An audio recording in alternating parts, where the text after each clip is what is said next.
Hey hi, this is Rohit. Welcome back to our channel Rohit chemistry. मैं रोहित सुतार आप सभी का आज के इस वीडियो में एक बार फिर से हार्दिक स्वागत करता हूं। So today in this video we are going to discuss about previous question paper of CSIR NET exam related to electron spin resonance spectroscopy ESR spectroscopy, right. तो सबसे पहले मैं आप सभी से एक रिक्वेस्ट करना चाहूँगा कि यदि आपने मेरे पिछली 4 वीडियो जो कि ESR स्पेक्ट्रोस्कोपी की थ्योरी बेसिस है वो अगर आपने कंप्लीटली नहीं देखे हैं तो प्लीज़ पहले वो आप वीडियो देख के आए। उसके बाद में जब आप ये PYQ वीडियो देखोगे तो डेफिनेटली आपके जो भी मैं क्वेश्चन पढ़ाने वाला हूँ वो इजीली आपको बिना वीडियो देखे ही सॉल्व हो जाएंगे, राइट। इससे आपका कॉन्फिडेंस जो है और बिल्ड होगा, राइट। सेकेंड चीज़ कि मैं फ्यूचर में और भी स्पेक्ट्रोस्कोपी इसी चैनल पे पढ़ाने वाला हूँ, तो अगर आपने अभी तक चैनल को सब्सक्राइब नहीं किया है तो प्लीज़ सब्सक्राइब कर लीजिए, बेल आइकन को प्रेस कर लीजिएगा और आप अपने जो भी दोस्त हैं उनको आप ये वीडियो शेयर कर सकते हो, राइट। तो चलिए आज का PYQ हम स्टार्ट करते हैं। तो अपना जो पहला क्वेश्चन है आप अपने स्क्रीन के ऊपर देख पा रहे होंगे, जो कि नेट दिसंबर 2018 मतलब 2018 में पूछा गया है।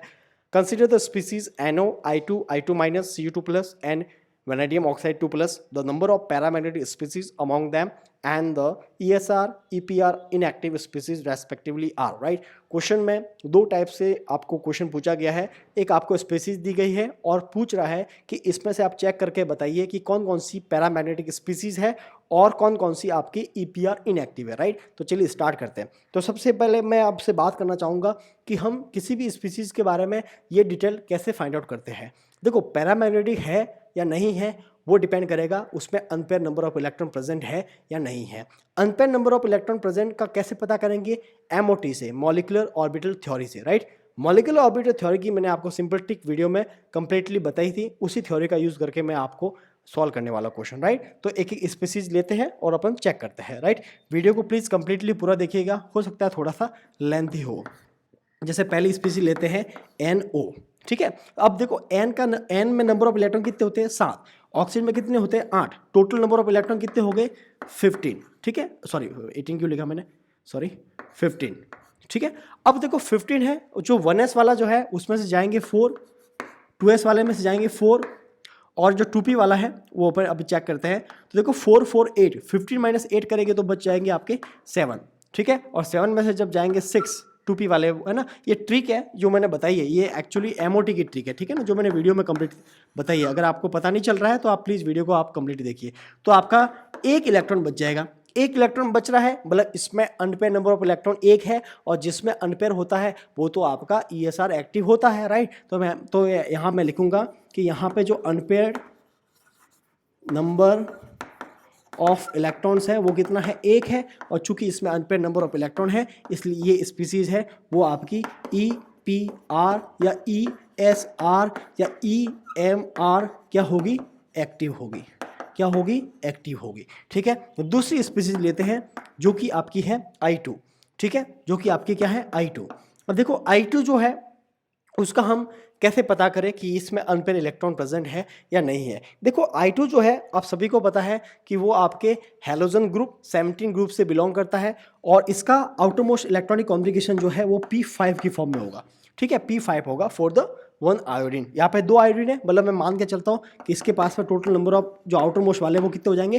10 इलेक्ट्रॉन होंगे, जो कि आपके फिल होंगे किस में? फिल होंगे P वाले ऑर्बिटल में, ठीक है। तो मैं सीधा 4 4 को काउंट नहीं करके सीधा मैं 6 को माइनस करता हूँ, तो -6 कितने बच गए? 4 इलेक्ट्रॉन्स बच गए, ठीक है। 4 इलेक्ट्रॉन बचे। अब देखो ये जो 4 इलेक्ट्रॉन्स है ना वो कहाँ फिल होंगे मैं आपको बताता हूँ कि देखो आपने वो ट्रिक पढ़ी होगी 21-21 या 12-21, ठीक है। 21-21 तब पढ़ते हैं जब जहाँ पे आपका sp इंट्रैक्शन होता है और 12-21 तब करते हैं जहाँ पे sp इंट्रैक्शन नहीं होता। कहते हैं कि 15 इलेक्ट्रॉन से अगर ज़्यादा हो ना तो ये वाला जो है सीक्वेंस यूज़ करते हैं और अगर 15 इलेक्ट्रॉन से कम हो तो ये वाला सीक्वेंस यूज़ करते हैं, राइट। तो अभी तो भले आप कोई सा भी यूज़ करो, पीछे तो हमेशा क्या है? 21-21 है। और 21 का मतलब ये है कि यहाँ पे π*2px और π*2py और सिग्मा स्टार 2pz कुछ इस तरह से। तो ये जो 4 इलेक्ट्रॉन बचे हैं वो आपके इस तरह से 1 इलेक्ट्रॉन, 2 इलेक्ट्रॉन, 3 इलेक्ट्रॉन, 4 इलेक्ट्रॉन। ओहो,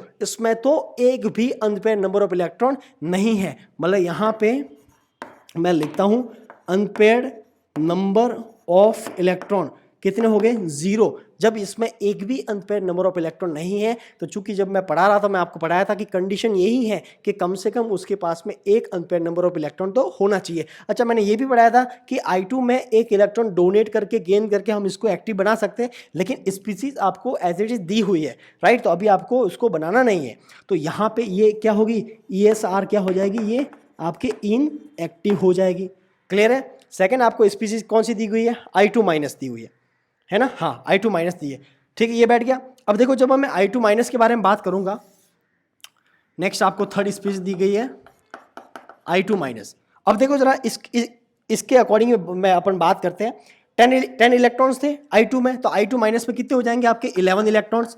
-6 करेंगे तो ये बच जाएगा 5 इलेक्ट्रॉन्स, और 5 करेंगे आपको पता है आपके जो एनर्जी लेवल कुछ इस तरह से 1 2 3 4 एंड 5, ये जो है सिग्मा स्टार 2pz में अनपेयर इलेक्ट्रॉन है। मतलब इसमें आपके नंबर ऑफ जो अनपेयर इलेक्ट्रॉन जो है, अनपेयर इलेक्ट्रॉन जो है वो कितना है, 1 इलेक्ट्रॉन है। और चूंकि ये अनपेयर इलेक्ट्रॉन है, इसलिए ये आपका ESR क्या हो जाएगी, आपकी ये एक्टिव हो जाएगी। आई बात समझ में, राइट। ओके, अब नेक्स्ट जो लास्ट स्पीसीज है वो आपकी है VO2+। ठीक है, आपके ट्रांजिशन एलिमेंट से दी गई है VO2+। तो वैनेडियम की ऑक्सीजन स्टेट आप फाइंड आउट कर दो, क्या हो जाएगी, इसका -2 है ना, क्या होगी, इसका हो जाएगा -2, इसको x मान लो, x plus -2 multiply 1 is equal to +2।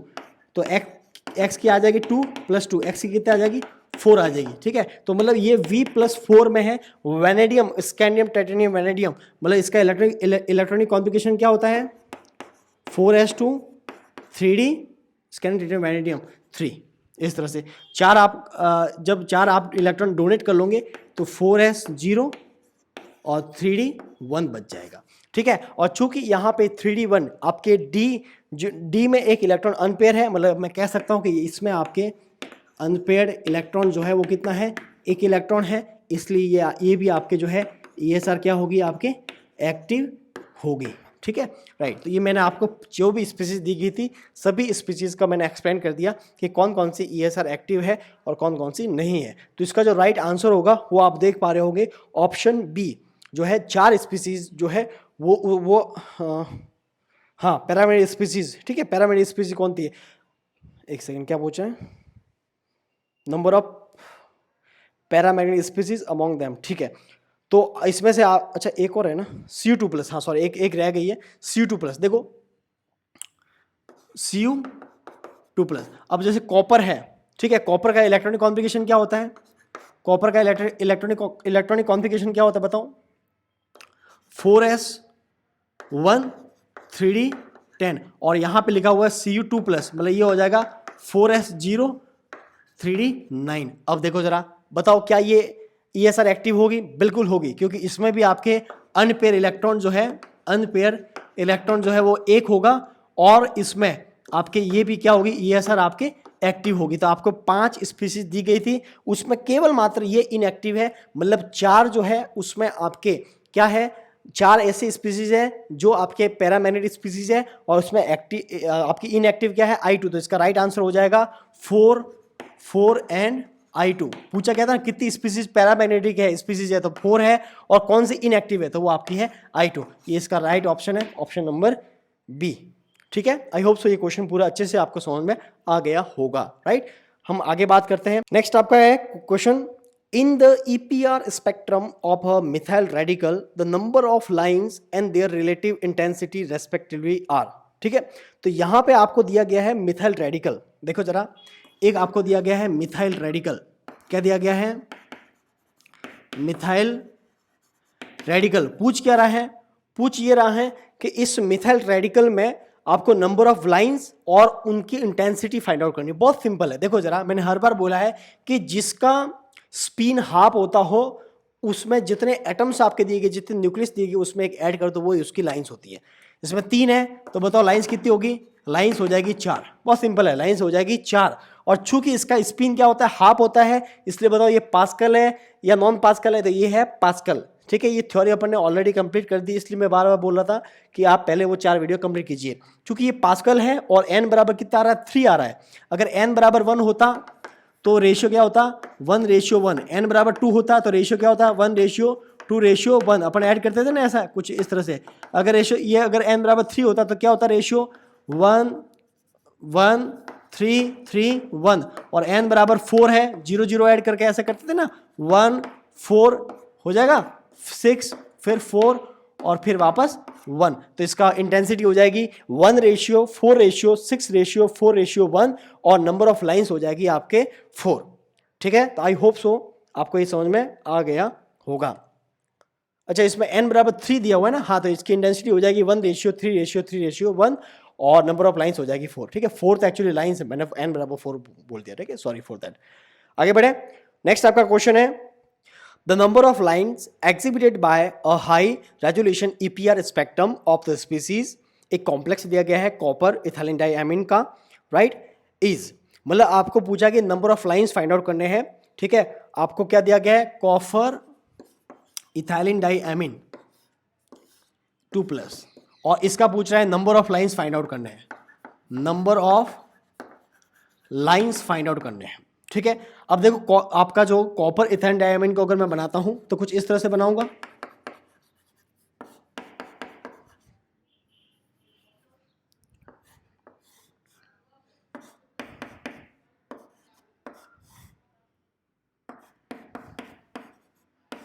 ये लीजिए। ठीक है, अब आप देखिए जरा, अब आप देखिए,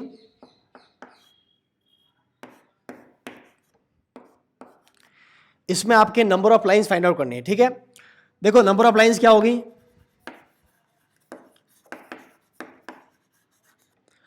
मैंने आपको एक रूल पढ़ाया था जिसका नाम था ड्रैगोज रूल। क्या नाम था, ड्रैगोज रूल। उसमें हमने ये पढ़ा था कि अगर आपका हाइड्रोजन एक ऐसे न्यूक्लियस के साथ में अटैच है, ऐसे न्यूक्लियस के साथ में बाइंड है जो मैग्नेटिकली एक्टिव है, तो हाइड्रोजन स्प्लिटिंग में पार्टिसिपेट नहीं करता। सेम यहाँ पे होगा, नाइट्रोजन जो है वो आपके मैग्नेटिकली एक्टिव न्यूक्लियस है, तो यहाँ पे जो हाइड्रोजन है वो इसमें स्प्लिटिंग में पार्टिसिपेट नहीं करेगा, तो यहाँ पे ओनली कॉपर और नाइट्रोजन स्प्लिटिंग में पार्टिसिपेट करेंगे। तो नंबर ऑफ लाइंस है वो आपका आ जाएगा 2n1I1+1 for the copper central atom, 2n2I2+1 for the nitrogen only. Hydrogen यहाँ पे नहीं आएगा, तो 2n का वैल्यू कितना है, कॉपर के लिए 1 है। ठीक है, I बताओ, I का कितना होता है, 3/2+1, इसका मल्टीप्लाई हो जाएगा 2। नाइट्रोजन कितना है, 4 है, सारे क्या है, इक्विवेलेंट है, इसलिए एक साथ लिखेंगे। और नाइट्रोजन का होता है 1+1, 2 से 2 कैंसिल, 3+1 4, मल्टीप्लाई 8 + 9 36। कितनी लाइन्स आ गई, तो ये आपका क्वेश्चन सॉल्व हो गया। बहुत ही सिंपल क्वेश्चन था, 36 लाइन्स इसमें होगी, राइट। आई होप सो ये क्वेश्चन आपको समझ में आ गया होगा। आगे बढ़ते हैं, नेक्स्ट आपका क्वेश्चन है, अ radical cation 14Ni = 1 with hyperfine constant 1.61 milli-Tesla and 2 equivalent protons, spin दिया हुआ है half with hyperfine constant 0.35 milli-Tesla, the ESR spectrum will exhibits। ठीक है, क्वेश्चन क्या है, देखो ऐसा सेम क्वेश्चन मैंने आपको करवाया था, यहाँ पे वही क्वेश्चन है और कुछ नहीं है। एक आपको यहाँ पे देखो जरा लिखा हुआ है, यहाँ पे 2 इक्विवेलेंट प्रोटॉन्स दिए गए, मतलब यहाँ पे आपको एक दिया हुआ है NH2 रेडिकल दिया हुआ है, NH2 रेडिकल दिया गया है, और आपको यहाँ पे नाइट्रोजन का हाइपर फाइन स्प्लिटिंग कांस्टेंट जो दिया गया है, ठीक है, हाइपर फाइन कांस्टेंट दिया गया है 1.61 मिली-टेस्ला, और hyper fine splitting constant for the hydrogen दिया गया है 0.35 मिली-टेस्ला, 0.35 मिली-टेस्ला। ठीक है, और ये पूछ रहा है कि नंबर ऑफ लाइंस के बारे में पूछा कि नंबर ऑफ लाइंस कैसी हुई। अब देखो जो मैंने क्वेश्चन उस दिन करवाया था तो मैंने ये बताया था कि एक्चुअल में एग्जैक्ट जो एक्सपेक्टेड लाइन होती है वो होती है 9 लाइन, बट एक्चुअल में वहां पे 9 नहीं होकर के 2 मर्ज होकर के लाइंस बन रही थी 7। बच्चे यहाँ पे कंफ्यूज हो जाते कि यहाँ पे 7 लाइंस होगी, लेकिन आप एक मोटे तौर पे एक आइडिया लगा सकते हो कि उसमें मैंने आपको बताया था कि उसमें आपके नाइट्रोजन का जो हाइपरफाइन कांस्टेंट था वो आपका था 20 मिली-टेस्ला और हाइड्रोजन का था 10 मिली-टेस्ला। ठीक है, अगर ये जस्ट इसका ट्वाइस है ना तो ये चीज़ें पॉसिबल है, तो आपके लाइन मर्ज होगी, अदरवाइज ये मर्ज नहीं होगी। तब मान के चलिए इसमें मर्ज नहीं होगी तो जो एक्सपेक्टेड लाइन है वही इसका आंसर होगा। तो इसमें 9 लाइन्स ही इसका आंसर होगा। तो आप देख सकते हो 9 लाइन वाला ऑप्शन जो है वो आपका राइट ऑप्शन होगा। अब कैसे, थोड़ा मैं और एक्सप्लेन कर लेता हूँ। तो सबसे पहले आप देखो यहाँ पे आपका फ्री रेडिकल है वो है नाइट्रोजन के ऊपर, तो नाइट्रोजन की वजह से यहाँ पे स्प्लिटिंग होगी। पहले मैं बता देता हूँ नाइट्रोजन का किस तरह से स्प्लिटिंग होगी। नंबर ऑफ लाइन्स लिख देते हैं, number of lines is equal to, ये है for the nitrogen 2N2I2 + 1 for the hydrogen. ठीक है, तो 2 मल्टीप्लाई नाइट्रोजन 1 है और नाइट्रोजन का स्पिन 1 होता है +1, और हाइड्रोजन के लिए होता है 2 मल्टीप्लाई हाइड्रोजन 2 है, 1 का 1/2 + 1। ठीक है, करो कितना गया 3 × 3 इज इक्वल टू 9 लाइन्स। अब ये तो एक्सपेक्टेड लाइन है। अब कुछ अगर मर्ज हो रही है तो लाइन्स कम हो जाती है, लेकिन ध्यान रखो यहाँ मर्ज नहीं होगी। क्यों नहीं होगी मैं बताता हूँ। तो पहले नाइट्रोजन ने 3 स्प्लिट किया और फिर उसके बाद में हाइड्रोजन की वजह से वो तीनों लाइन 3 में और स्प्लिट हो जाएगी कुछ इस तरीके से। ये देखो, ये देखो, ये लो, और हाइड्रोजन भी इसको क्या कर लेगा 3 में स्प्लिट कर लेगा कुछ इस तरीके से, इस तरीके से। अब आप देखो नाइट्रोजन का हाइपरफाइन स्प्लिटिंग कांस्टेंट कितना दिया हुआ है 1.61 मिली टेस्ला। ठीक है, ये वाला, और इनका दिया गया है 0.35 मिली टेस्ला। यहां पे भी 0.35 में 35। ठीक है, 0.35, यहां पे भी 0.35, यहां पे है 1.61। अब मुझे बताओ ये पूरा 1.61 है, ये 0.35 0.35 दोनों को अगर मैं ऐड भी करूं तो आता है 0.70, जो कि इससे क्या है कम है। अगर दोनों को ऐड करने पर इसके इक्वल आता है तो वहां पे लाइन मर्ज करती है, क्योंकि दोनों लाइन एक दूसरे को ओवरलैप कर लेगी, मतलब मर्ज कर लेगी, जैसा कि इसमें हो रहा था। आप सोचो ये 20 इधर है, 10 है इधर, 10 है, ये 20, ये 10, तो ये वाला जो पोर्शन है वो और भी ऐड होगा, मतलब ये तो 20 से भी मोर हो गया था। तो ऐसा तो हो नहीं सकता, इसलिए हम कहते हैं कि ये लाइन एक दूसरे में मर्ज करेगी। ठीक है ना, मैं ये कहना चाह रहा हूं कि अगर ये 20 है, ये 10 है, ये 10 है, तो ये 10 और ये 10 ऑलरेडी क्या हो गया 20 हो गया, ये गैप कहाँ गया, ऐसा तो हो नहीं सकता। इसका मतलब ये लाइन यहाँ नहीं है इधर होगी, और ये लाइन यहाँ नहीं इधर होगी, मतलब एक दूसरे में लाइन क्या हो जाएगी मर्ज, ताकि 10 10 20 और ये पूरा 20 ऐसे।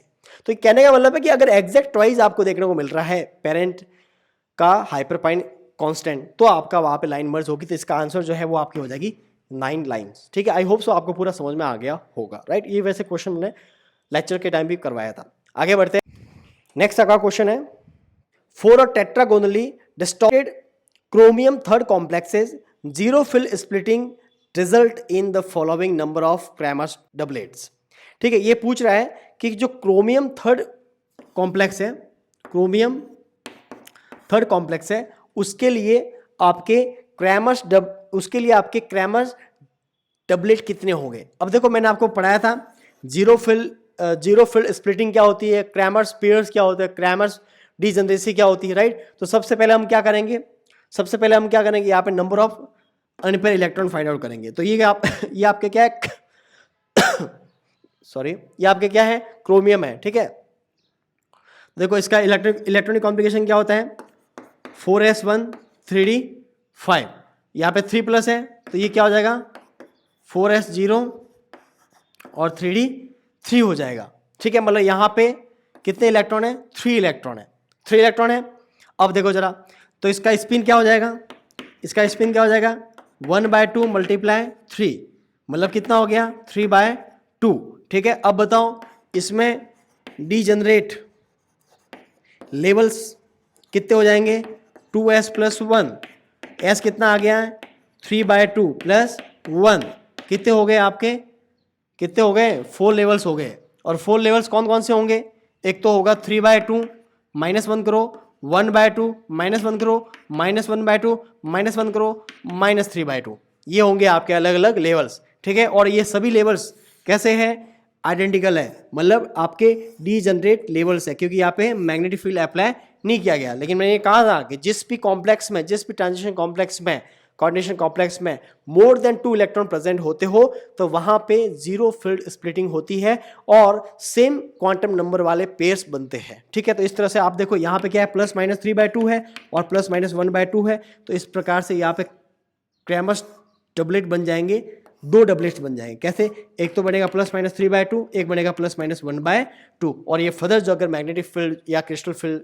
स्प्लिटिंग की वजह से और आगे स्प्लिट हो जाएंगे और आपको अलग अलग लाइंस मिलेगी। ठीक है, फाइन लाइंस वगैरह। और ये भी आपने देखा था कि जितने अनपेयर इलेक्ट्रॉन्स होते हैं उतनी ही फाइन लाइंस आपको देखने को मिलती है। ये सारा लेक्चर में हो गया, तो इसका आंसर हो जाएगा आपके 2 पेयर्स। ठीक है, आपके 2 डबलेट्स मिलेंगे। नंबर ऑफ क्रैमर्स डबलेट्स कितने हो जाएंगे, आपके 2 हो जाएंगे। राइट, आई होप सो ये क्वेश्चन भी आपको समझ में आ गया होगा।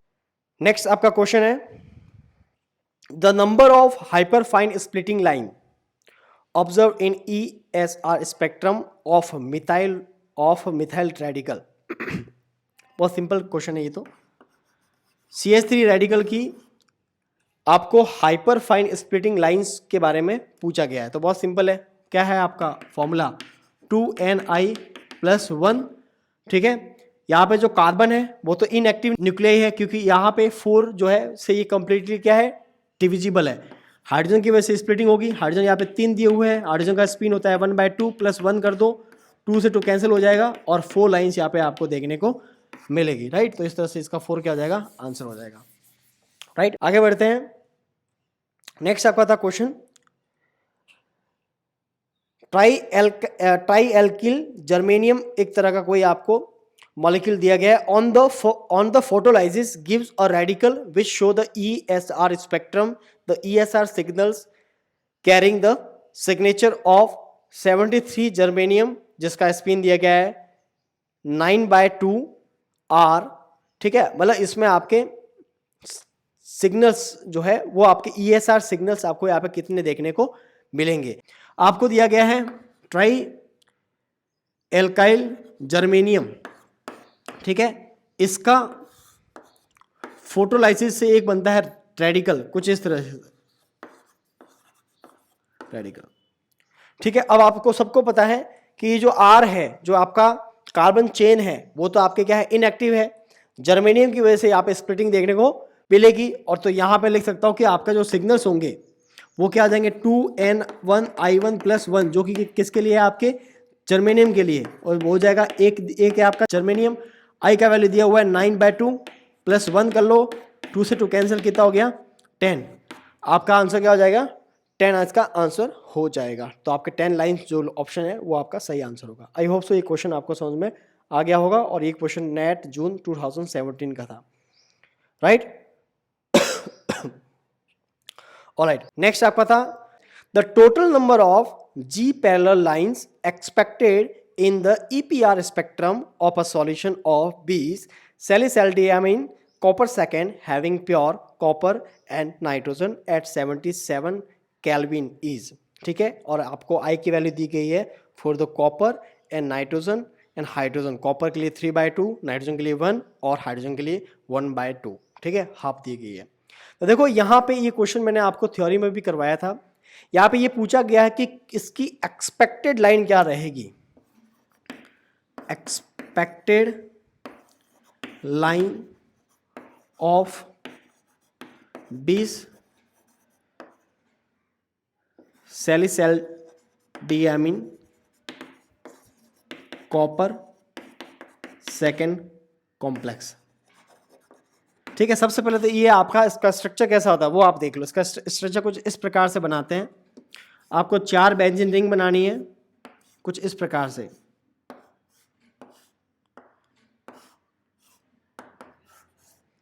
ठीक है, और फिर क्या करो, इसमें आप डीलोकलाइजेशन शो कर दो। ठीक है, और यहां पे आप यहाँ पे डबल बॉन्ड के साथ में नाइट्रोजन एंड हाइड्रोजन ज्वाइन करो, यहाँ ऑक्सीजन ज्वाइन कर लो, यहाँ पे कॉपर +2 और यहाँ पे नाइट्रोजन डबल बॉन्ड के साथ में, यहाँ हाइड्रोजन और यहाँ पे आप ज्वाइन कर लो ऑक्सीजन। ठीक है, कुछ इस प्रकार से ये जो स्ट्रक्चर है वो आपका है B's सैलिसाइलडियामिन कॉपर सेकेंड कॉम्प्लेक्स। ये पूछ रहा है इसकी एक्सपेक्टेड लाइन क्या होगी। तो आप सभी को पता है इसकी हमने एक्सपेक्टेड लाइन काउंट की थी। देखो मैं वापस बताता हूँ, expected lines is equal to 2n1i1 plus 1, मान लो कॉपर के लिए, 2n2i2 प्लस 1, ये मान लो किसके लिए, देखो ऑक्सीजन तो इनएक्टिव है, ठीक है, किसके लिए, नाइट्रोजन के लिए, और 2n2i2 plus 1 for the hydrogen के लिए।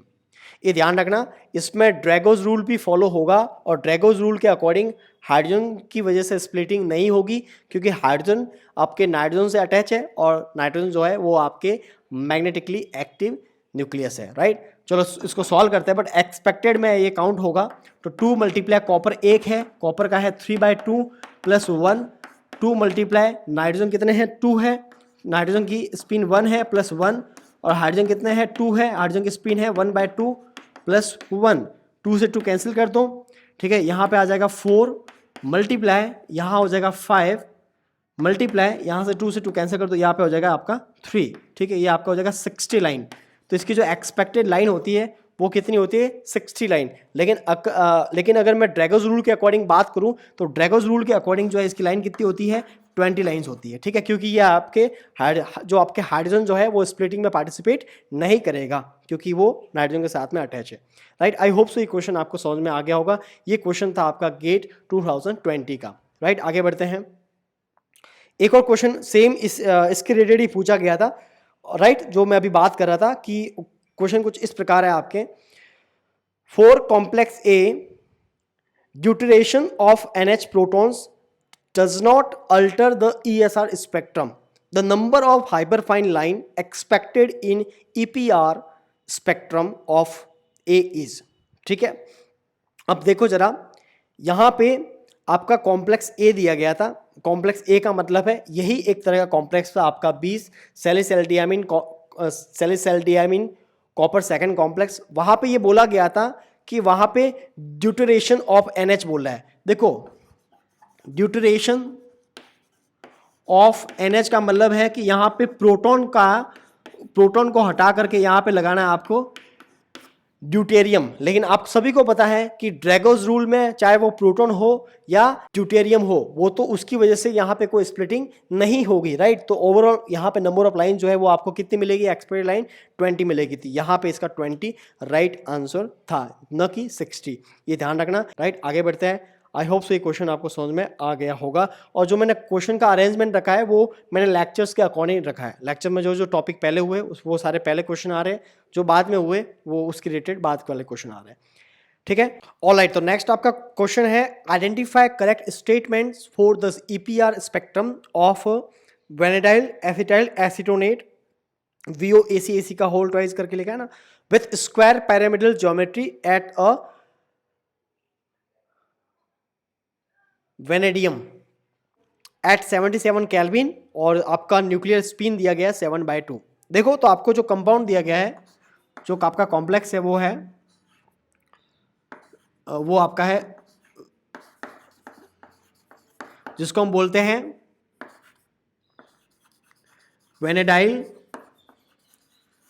एसिटाइल एसीटोनेट। ये आपको दिया गया वेनेडाइल एसिटाइल एसीटोनेट, और इसका स्ट्रक्चर कुछ इस तरीके से होगा, ठीक है।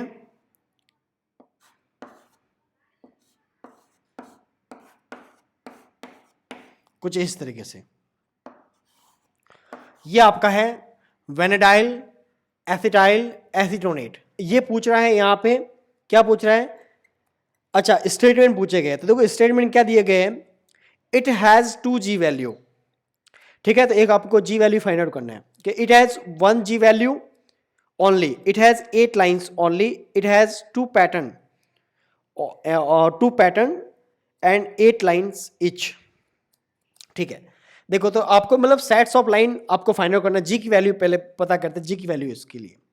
तो देखो G की वैल्यू के लिए अगर बात करें तो ये इसका स्ट्रक्चर कैसा है, इस स्ट्रक्चर बोला हुआ है स्क्वायर पायरामिडल, और मैंने आपको पढ़ाया था कि स्क्वायर पायरामिडल हो या आपका स्क्वायर प्लेनर हो, ठीक है, उन सब के लिए G X is equal to G Y is not equal to G Z था। ठीक है, आपको दो अलग अलग जी की वैल्यू आपको देखने को मिलती थी। तो मतलब कह सकता हूं कि two sets of line, two sets of lines, two sets of line, जितने जी की अलग अलग वैल्यू होगी उतनी सेट्स ऑफ लाइन यहाँ पे देखने को मिलेगी, है ना। मतलब टू पैटर्न्स आपको देखने को मिलेगी। जो आपका एक स्टेटमेंट दिया, इट हैज टू पैटर्न, बिल्कुल इसके पास में दो पैटर्न है ना। ये भी कह सकते हैं it has two g value, बिल्कुल टू जी वैल्यू है। नंबर ऑफ लाइंस के बारे में बात करते हैं तो देखो ऑक्सीजन जो है वो तो आपका इनएक्टिव है, क्योंकि ये जो है 4 से कंप्लीटली क्या है, डिविजिबल। खाली वेनेडियम एक्टिव है, तो इसके लिए क्या हो जाएगा 2ni+1। ये किसके लिए, वेनेडियम के लिए। लाइन बताओ कितनी हो जाएगी, एक वेनेडियम है और इसका है 7/2 + 1, 2 से 2 कैंसिल, कितनी हो जाएगी 8 लाइन्स, कितनी हो जाएगी 8 लाइन्स। तो यहाँ पे स्टेटमेंट आप देख लो, ठीक है। It has 8 lines only, it has 2g value, बिल्कुल, और it has 2 pattern and 8 line each. ठीक है, ये बिल्कुल इसका राइट स्टेटमेंट होगा। ठीक है, आई होप सो ये क्वेश्चन भी आपको समझ में आ गया होगा। आगे हम बढ़ते हैं नेक्स्ट क्वेश्चन की तरफ। राइट, नेक्स्ट आपका क्वेश्चन है, the reduced form of the metal ion M in a complex is NMR active on oxidation. The complex gives an ESR signal with G parallel approximate 2.2 and G perpendicular approximate 2.0. Most pure spectroscopy cannot characterize the metal complex the metal is. मतलब यहां पे आपको metal दिए गए हैं, जिसमें से एक तो आपको दिया गया है जिंक, एक आपको दिया गया है टीन, एक आपको दिया गया है कॉपर और एक आपको दिया गया है आयरन। और आपको पूछ रहा है कि बताओ इसमें से आपका जो है the complex give the ESR signal, इसमें ईएसआर सिग्नल कौन सा कॉम्प्लेक्स देगा, और वो जो है जो भी देगा उसके लिए जी पैरेलल का वैल्यू दिया गया 2.2 और जी परपेंडिकुलर का वैल्यू दिया गया है 2.0। मतलब आप देखो जरा, ये रिलेशनशिप आपको कुछ इस तरह से देखने को मिलेगा। और ये आपने पढ़ा हुआ है, ये आपने पढ़ा हुआ है, बताओ ये कहाँ पे पढ़ा था आपने, जॉन टेलर डिस्टोरेशन में आपने पढ़ा था ये। ठीक है, वहाँ पे टेट्रागोनल इलोंगेशन में, टेट्रागोनल इलोंगेशन में या जेड आउट में, है ना। मैं लिखता हूँ टेट्रागोनल इलोंगेशन या जेड आउट में आपने ये पढ़ा था। ठीक है, तो अब देखो चेक करो कि इसमें से कौन सा मेटल ये शो करेगा। और ध्यान रखना वो मेटल आपके मॉसबेयर स्पेक्ट्रोस्कोपी शो नहीं करता है। तो आपको सबको पता है कि टीन तो आपके मॉसबेयर एक्टिव है और आयरन भी एक्टिव है, तो ये ऑप्शन तो वैसे भी कट हो गए। अब बचता है कॉपर और बचता है जिंक। और हम सबको पता है जिंक का इलेक्ट्रॉनिक कॉन्फ़िगरेशन होता है 4s2 और 3d10। Unpaired number of electron कितने होते हैं, 0। सो ये तो आपके क्या होगा, ESR इनएक्टिव। तो राइट ऑप्शन आपका क्या हो जाएगा, कॉपर। तो copper is the right answer. Right, I hope so ये क्वेश्चन आपको समझ में आ गया होगा। राइट, नेक्स्ट आपका क्वेश्चन है, the number of lines in the ESR spectrum of CD3 is और the spin of the D is 1। बहुत सिंपल क्वेश्चन है। CD3 के लिए क्या लिख रहा हूं मैं, CD3 के लिए लाइंस पूछी गई है। D का होता है 1, तो 2 × 1 है, मतलब 2ni+1 करेंगे ना, तो 2 × 3 × 1 + 1, तो कितना हो जाएगा 6 7। तो ये इसकी लाइंस कितनी हो जाएगी, आपके 7 लाइंस आपको यहाँ पे देखने को मिलेगी। बहुत सिंपल क्वेश्चन पूछा गया था। ये क्वेश्चन वैसे था नेट जून 2014 का। नेक्स्ट हम आगे बढ़ते हैं। The number of EPR signal observe for the octahedral nickel second complex is. ठीक है, ध्यान रखना ऑक्ट्राहेड्रल निकल कॉम्प्लेक्स जो होते हैं, निकल कॉम्प्लेक्स जो होते हैं 4s2 3d8। ठीक है, और ये कॉम्प्लेक्स आपका है निकल सेकेंड कॉम्प्लेक्स है, निकल सेकेंड कॉम्प्लेक्स है। ध्यान रखना हमेशा ये एक सिग्नल देगा, भले ही अनपेयर नंबर ऑफ इलेक्ट्रॉन कितने ही हो। ठीक है, तो इसका जो आंसर है वो क्या हो जाएगा, 1 इसका आंसर हो जाएगा। और ये क्वेश्चन आपके पूछा गया था नेट जून 2013 में। आगे बढ़ते हैं। नेक्स्ट आपका क्वेश्चन था, the number of lines in EPR spectrum of CD3 is. ठीक है, वही क्वेश्चन है ये, CD3 का नंबर ऑफ लाइन पूछा गया 7। एक बार फिर से ये क्वेश्चन पूछा गया था नेट जून 2018। आप सोच रहे होंगे इतने सिंपल क्वेश्चन थोड़ी पूछते हैं, आप देख लो ये 2015 में भी था और 2018 में भी आ गया। राइट, तो आपको अच्छे से इसको टॉपिक को कवर करना है। सिंपल टॉपिक है, स्कोरिंग टॉपिक है आपका, पूरा spectroscopy, not only ESR, spectroscopy, right. चलो आगे बढ़ते हैं। नेक्स्ट आपका था question, the total number of fine and hyper fine EPR lines expected for the octahedral high spin manganese second complex are respectively. ठीक है, आपको एक तो पूछा गया कि इसकी fine line and hyper fine line अगर आपका high spin manganese second complex है तो उसके लिए क्या होगा, राइट। मैग्नीज का इलेक्ट्रॉनिक कॉन्फिगरेशन अपन देखेंगे, राइट। देखो मैग्नीज का इलेक्ट्रॉनिक कॉन्फिगरेशन क्या होता है, ये मैग्नीज +2 है तो इसका इलेक्ट्रॉनिक कॉन्फिगरेशन होता है 4s2 और 3d5, और जब +2 हो जाएगा तो ये आपका क्या हो जाएगा 0, ठीक है। और इसमें आपके इलेक्ट्रॉन किस तरह से होंगे, ऊपर तो होंगे आपके Eg, ठीक है, और नीचे आपके हो जाएंगे T2z, नीचे आपके हो जाएंगे T2z, ठीक है। और 5 इलेक्ट्रॉन फिल करने हैं, हाई स्पिन है इसलिए एक एक इलेक्ट्रॉन पेयरिंग नहीं होगी, कुछ इस तरीके से। तो यहाँ पे मैं बात करूंगा कि जो अनपेयर्ड नंबर ऑफ इलेक्ट्रॉन्स है वो कितने हैं, वो कितने 5 इलेक्ट्रॉन्स है, और जितने नंबर ऑफ अनपेयर्ड इलेक्ट्रॉन्स होते हैं उतनी ही आपकी क्या होती है, फाइन लाइंस होती है। तो यहाँ पे फाइन लाइंस जो है वो कितनी है, 5 है, वो कितनी है, 5 है। साथ में एक और पूछ रहा है कि उसकी हाइपर फाइन लाइंस क्या होगी, और आपको इसका स्पिन दिया गया है 5/2, इसका स्पिन कितना दिया गया है 5/2। ये क्वेश्चन में ऑलरेडी दिया हुआ है, ठीक है, लगभग आपको हर क्वेश्चन में दिया हुआ होगा। देखो फाइन लाइन आ गया, तो मैंने आपको बताया था कि हाइपर फाइन लाइंस कैसे पता करते हैं, आपके number of unpaired electrons, number of unpaired electrons का मल्टीप्लाई कर दो न्यूक्लियर स्पिन से, 2n1i1 + 1, 2n2i2 + 1 and so on, ठीक है, इस तरह के। तो ये अपने पास में कितने नंबर ऑफ अनपेयर्ड इलेक्ट्रॉन्स है, 5 है। इसका मल्टीप्लाई किससे कर देंगे अपन, 2n1i1 + 1 फॉर द मैग्नीज, और मैग्नीज के लिए कितना है, मैग्नीज के लिए स्पिन कितना है 5/2, एक मैग्नीज है। देखो जरा 2 × 1 मैग्नीज एंड 5/2 + 1, 2 से 2 कैंसिल हो गया, 5 + 1 6, 6 × 5 कितना हो गया 30। तो इसमें देखो जरा पेयर क्या आ गया, आपकी फाइन लाइन तो है 5 और हाइपर फाइन लाइन है आपके 30, ठीक है। आई होप सो ये क्वेश्चन आपको समझ में आ गया होगा।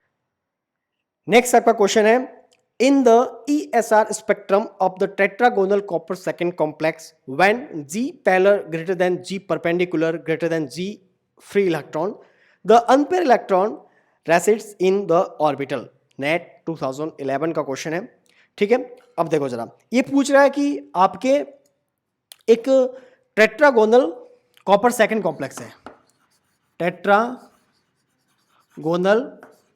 कॉपर सेकेंड कॉम्प्लेक्स है, और इसके लिए G parallel is greater than G perpendicular is greater than G sorry free electron.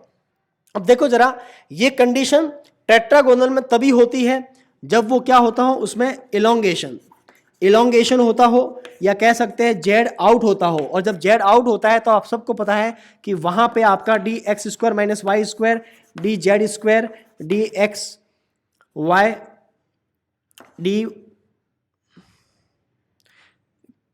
dx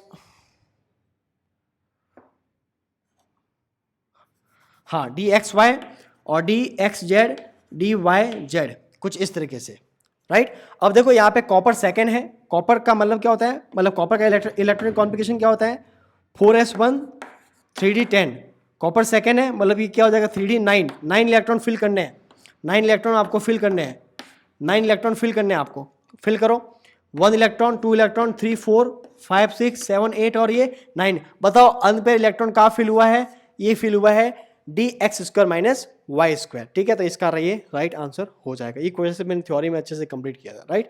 I hope so ये क्वेश्चन आपको समझ में आ गया होगा, और ये क्वेश्चन था नेट जून 2011 का। ऑलराइट, नेक्स्ट क्वेश्चन आगे बढ़ते हैं, इसको रफ कर लेते हैं पहले। आई होप सो ये क्वेश्चन समझ में आ गया होगा आपको, सिंपल लग रहे होंगे ना आपको क्वेश्चन। बस फिर एक सब्सक्राइब लाइव कर दो, फिर शेयर कर दो अपने फ्रेंड्स को, सपोर्ट कर दो चैनल को।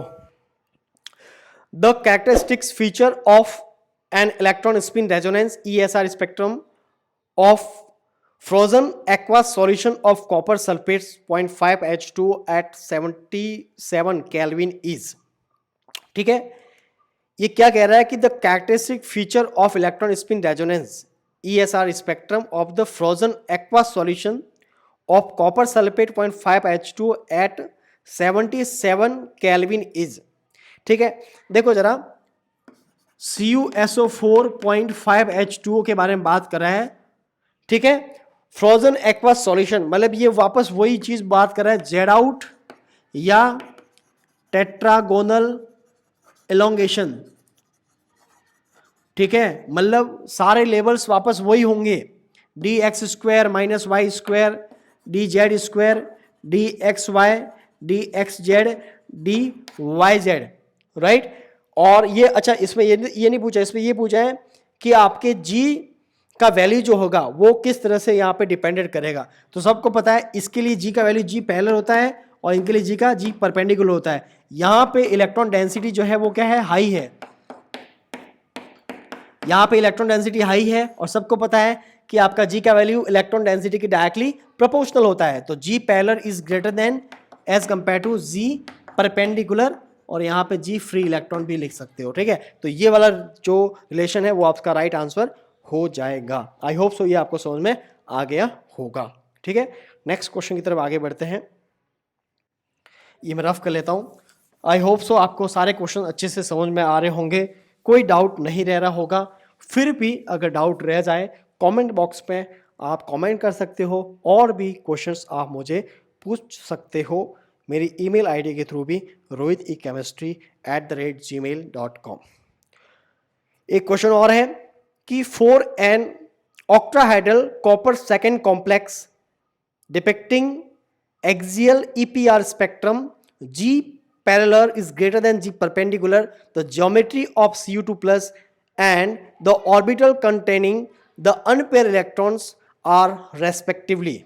ठीक है, ये कह रहा है कि कोई कॉम्प्लेक्स है Cu2 प्लस का, कॉपर 2 प्लस का। देखो एक ही क्वेश्चन को अलग अलग तरीके से पूछा गया। अभी जो जितने क्वेश्चन में पढ़ा है, देखो ये क्वेश्चन आया नेट दिसंबर 2019 में, इसके पीछे वाला क्वेश्चन था गेट 2017 में।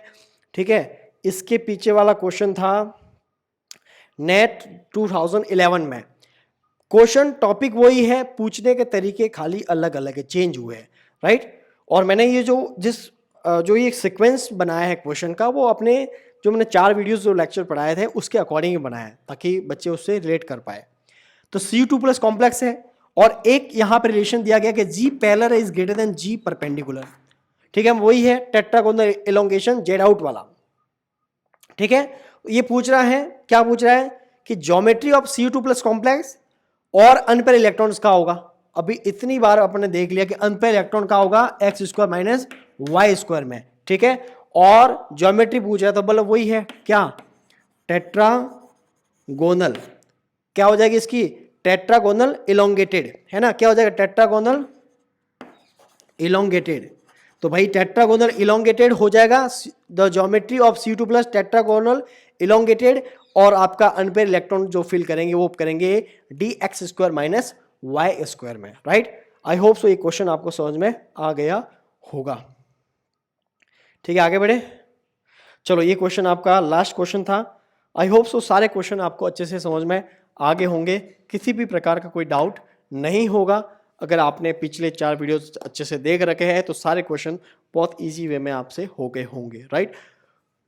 ऐसे ही और भी आगे स्पेक्ट्रोस्कोपी पढ़ेंगे, और भी ऐसे CSR क्वेश्चन अलग अलग स्पेक्ट्रोस्कोपी के रिस्पेक्ट में सॉल्व करेंगे, राइट।